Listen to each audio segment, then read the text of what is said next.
Olá, Francisco a falar-vos de Aveiro.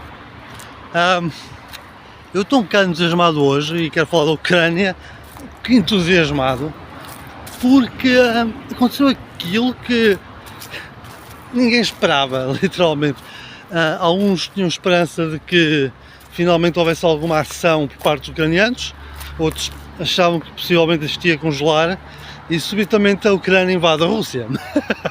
A zona de Kursk, ainda estou em choque com esta situação, mas sim, tipo, a Ucrânia invadiu a Rússia, depois de ter sido invadida pela Rússia. Em 3 dias as tropas ucranianas estão a meio caminho entre a fronteira e a própria cidade de Kursk, no Oblast de Kursk. Já ocuparam várias povoações importantes, mais de 20 aldeias, há quem diga que foram 40.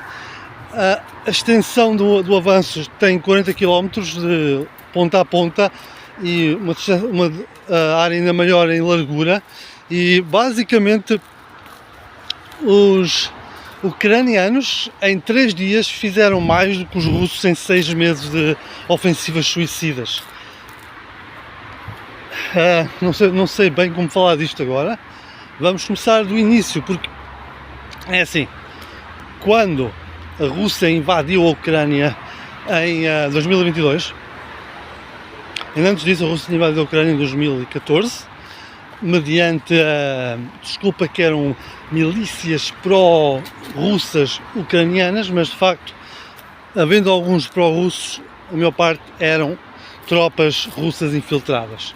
A operação de reação à revolta de Maidan basicamente ficou no impasse, ficou congelado durante 8 anos, e depois, em 2022, então, os russos fizeram a invasão em grande escala, que, como sabemos, foi um fracasso, porque a ideia era conquistar a Ucrânia em 3 dias, e são 2 anos e meio depois, ainda aqui estamos a falar do assunto. Durante os primeiros meses, a Rússia capturou grandes extensões de território ucraniano, mas no final de 2022, os ucranianos foram capazes de fazer 2 ofensivas em Kharkiv e em Kherson, que reclamaram uma boa parcela do território ocupado. Isto já depois de terem basicamente vencido a Batalha de Kiev, em que a infantaria ligeira ucraniana fez emboscadas constantes às tropas russas e obrigou-os a recuar para a fronteira. Isto para o lado de Kursk e para a Bielorrússia. Ora,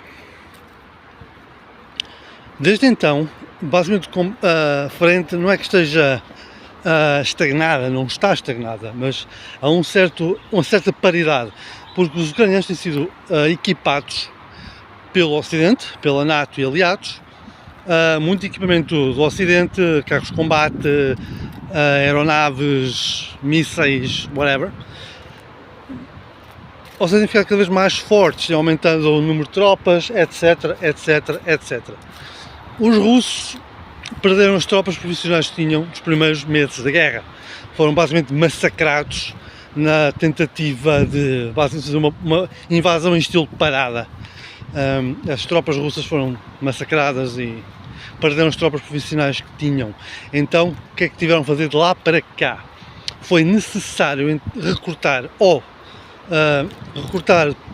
homens à força na Rússia, recrutar prisioneiros, usar unidades mercenárias como os Wagner ou os Patriot. Para além disso, também começaram a oferecer salários muito elevados, não só a pessoas na Rússia, mas também a voluntários no Médio Oriente e em África. Isto para criar uma massa humana para tentar abafar as defesas ucranianas através dos corpos. Demos mais tropas que eles têm munições.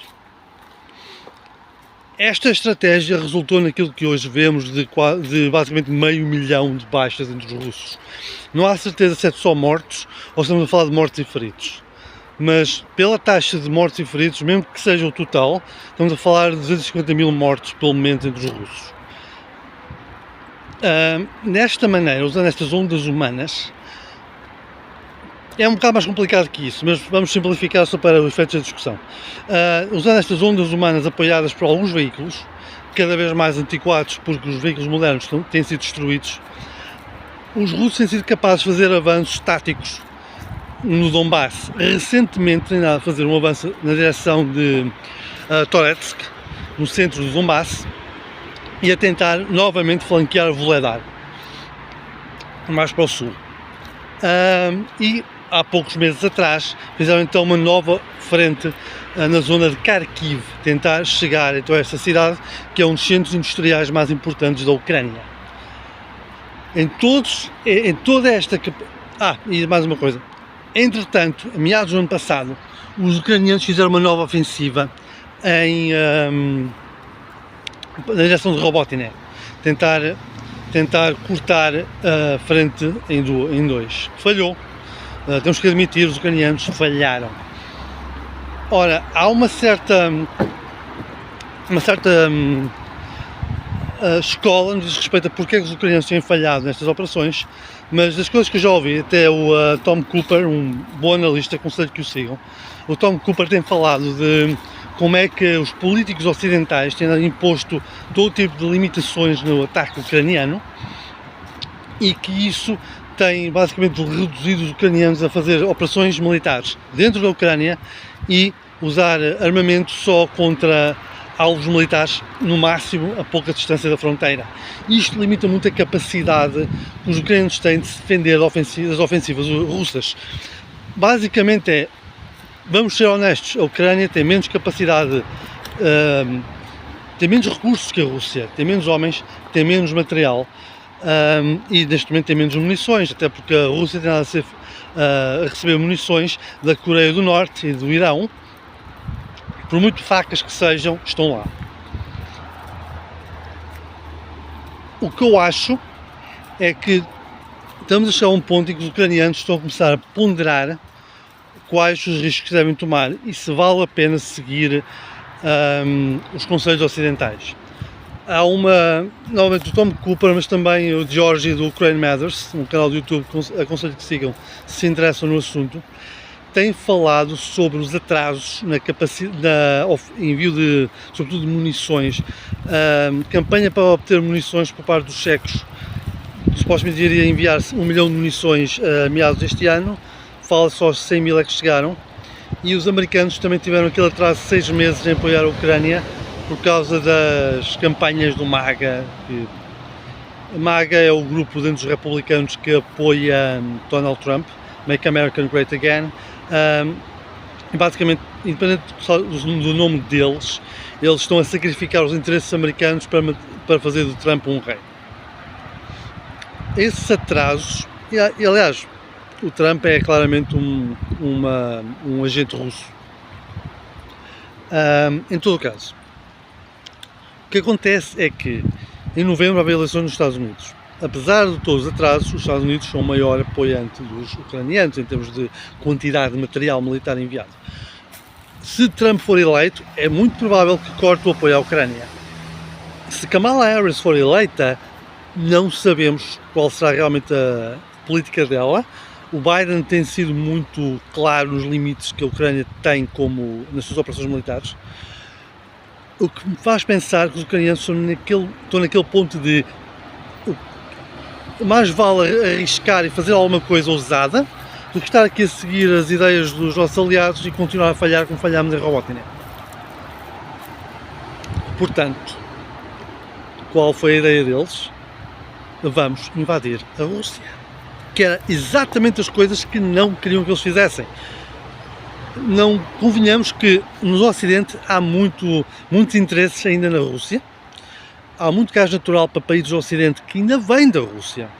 Isso é um tópico importante porque todos os movimentos dos esquerdistas e dos verdes para acabar com a energia nuclear na Alemanha e noutros países favoreceram imenso a Rússia e os seus interesses imperialistas e tradicionalistas.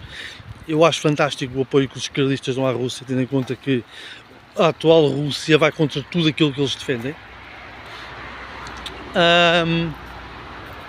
Em todo o caso, muitos países, a Hungria e a Eslováquia ainda recebem muito gás natural da Rússia e eu acho que existia uma certa ilusão, e ainda existe uma certa ilusão entre muitos líderes ocidentais, pró-russos ou não necessariamente, de que se congelassem a guerra e forçassem negociações de paz, poderia haver uma normalização das relações com a Rússia de Putin. O que digo desde já é impossível. Basicamente a Rússia de Putin estava a tentar comprar o Ocidente, Putin estava a fraquejar na popularidade dentro da Rússia e, portanto, invadiu a Ucrânia numa tentativa de se fazer popular, como aconteceu em 2008, quando invadiu a Geórgia. Também foi um fracasso, apesar de tudo, porque o exército russo é profundamente incompetente. Mas é grande e está disposto a sacrificar vidas pelos ganhos mais minúsculos. Ergo, chegamos ao ponto atual em que os russos vão fazer avanços, então, no centro, em Donbass. Os ucranianos precisam de uma solução, precisavam de alguma coisa que permitisse dar uma resposta aos russos, mas que também lhes desse opções. Costuma-se dizer que na guerra não queremos oferecer problemas aos nossos inimigos, queremos oferecer dilemas. Porquê? Vamos oferecer um problema, esse problema vai ter uma solução, alguém vai encontrar a solução e vai resolvê-lo. Faz uma linha de trincheiras, eu arranjo uma peça de artilharia que manda uma munição maior que destrói as trincheiras. Problema resolvido. Mas, agora temos aqui um problema. Em Kharkiv, em 2022, os ucranianos perceberam que os russos têm a tendência para colocar todas as tropas diretamente na linha da frente. Estão lá para apanhar as munições e avançar ou segurar a linha com os próprios corpos. Mas atrás da linha não há ninguém. Há poucas guarnições atrás da linha da frente. Eu acho que isso influenciou muito a decisão do general Syrskyi de fazer este ataque. Porque ao avançar a partir de Kursk, a partir da fronteira com Kursk, mais um aspecto também interessante. A Finlândia já andava há muitos meses a dizer que não havia ninguém a defender a fronteira. Porque todas as tropas que a Rússia tem estão infundadas na Ucrânia, literal ou figurativamente. Ou seja, eu acho que a fronteira da Rússia tem sido constantemente dilapidada para mandar tropas para a linha da frente. Isto é apoiado porque, aparentemente, depois dos ucranianos avançarem para dentro da Rússia, algumas das linhas defensivas formidáveis que a Rússia lá tinha, não tinham ninguém nelas. Eram só obras para assustar, sem guarnição. As poucas guarnições que os ucranianos encontraram renderam-se quase instantaneamente, e há vídeos e vídeos e vídeos de soldados ucranianos a levar dezenas e dezenas de prisioneiros de volta para a fronteira. De lá para cá, este movimento apanhou os russos completamente de surpresa. Começou há 3 dias, ok? Portanto, dia 6, na manhã de dia 6. De lá para cá, o avanço, como eu disse, foi formidável. Está a ser muito mais rápido que qualquer ofensiva desta guerra. Nem a ofensiva inicial russa se compara ao que os ucranianos estão a fazer neste momento. Estão a usar armamento muito sofisticado, Marders, Leopards, todo o tipo de material ocidental, Humvee, Strikers. Olhem para uma lista de equipamento da NATO, está lá. Os F-16 se calhar estão a participar, sabemos que os Sukhoi 25 de ataque ao solo estão na operação. Deu-se aquele que é possivelmente o primeiro abate de um helicóptero por um drone suicida. Um helicóptero de ataque russo foi destruído por um drone ucraniano. No entanto, isto é muito interessante, a operação de Robotyne foi antecedida por uma grande campanha mediática, em que não se dizia onde é que se ia atacar, mas que ia haver um ataque. Ucranianos, aliados, estejam prontos, vamos atacar, vai ser fixe, vai ser bom. Foi um falhanço, como eu disse. Deste ataque não houve campanha, simplesmente uma manhã os ucranianos tinham passado a fronteira. Segundo ponto, todas as informações que temos sobre esta ofensiva ucraniana são oferecidas pelos bloggers e pelos civis russos. As autoridades ucranianas não disseram nada, uma única palavra até o momento. Estão em silêncio total e absoluto. Bloggers ucranianos estão em silêncio total e absoluto. Os russos inicialmente disseram que tinha havido de facto um ataque, mas tinha sido impedido e estava tudo bem. Os jornais portugueses, pelo menos esses, seguiram as informações russas, que foram as únicas oficiais na altura, estão errados. Os ucranianos estão bem dentro da fronteira russa, estão a caminho de Kursk. Depois de terem dito que o ataque tinha sido parado, os russos admitiram que havia um problema, que era uma provocação, que iam falar com os aliados da Ucrânia para os impedirem, o que corrobora um pouco o que os civis e os bloggers russos estão a dizer. Está a haver uma ofensiva, os russos apanham uma sova, estão a fugir, e os ucranianos estão ao caminho de Kursk. Capturaram o posto por onde passa o gás natural para a Europa, passa pela Ucrânia, o que é bastante irónico, a partir de uma central de bombeagem na zona, do lado do Oblast de Kursk. Foi capturado. Capturaram a principal povoação da região, vão a caminho da capital. Isto é muito interessante. Aparentemente também estão a avançar, os ucranianos estão a avançar sobre uma cidade que, agora não estou a lembrar do nome, mas se a capturarem conseguem ter uma linha de comboio direta de Sumy, se não estou em erro, até Kursk. Ou seja, conseguem trazer tropas, recursos, que for preciso para manter a ofensiva. Os russos estão totalmente afundados na linha da frente, estão a tirar tropas dos avanços deles para ir apoiar a defesa de Kursk. Não sabemos quanto tempo é que vão demorar a recolocar as tropas, pode demorar dias, pode demorar semanas. As ofensivas estão a ser feitas, estão a parar, a estagnar, até porque este ataque basicamente cortou o abastecimento para algumas das linhas da frente.